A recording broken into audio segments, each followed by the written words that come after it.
สัพพทาสิเลนะนิพุจิญญติตัสมาสิลังวิโสทานิ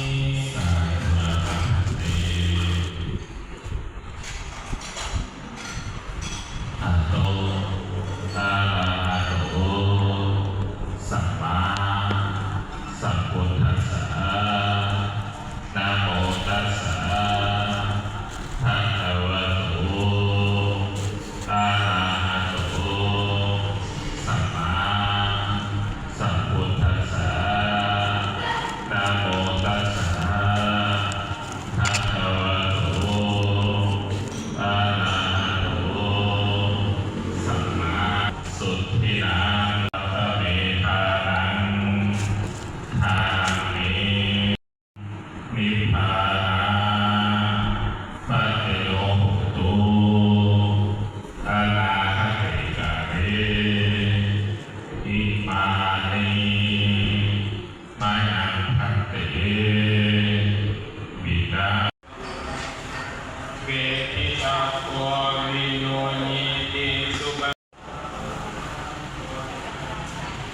ฏิปันโนภะคะวะโตสาวกสังโฆนะอิทังกัตตานิโพธิสัตว์ปานิอัตตาโพธิสัตว์อุปา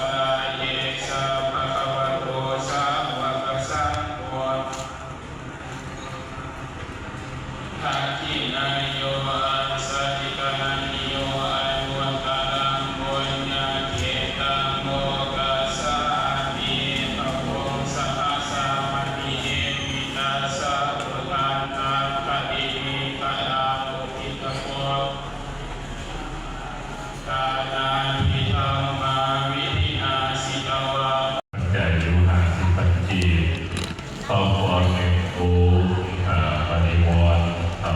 สิริสมบัติเอาบ้านสุขเพียงบ้านสุขเพียงข้าของพวกเราพระเจ้าเศรษฐีข้าวขาสุขบุญมีใส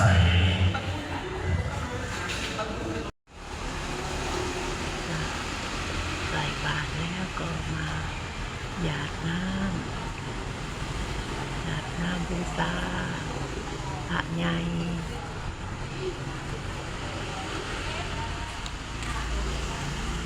วันศีลวันพระนับใส่บาตรสั่งกุศลคุณทานเพื่อให้เราได้ไปสู่ภพที่ดีตามความเพื่อออกสร้างความศรัทธาของพุทธศาสนาของชาวพุทธบาทแล้วก็มาชมธรรมชาติสวยงามอย่างเศร้า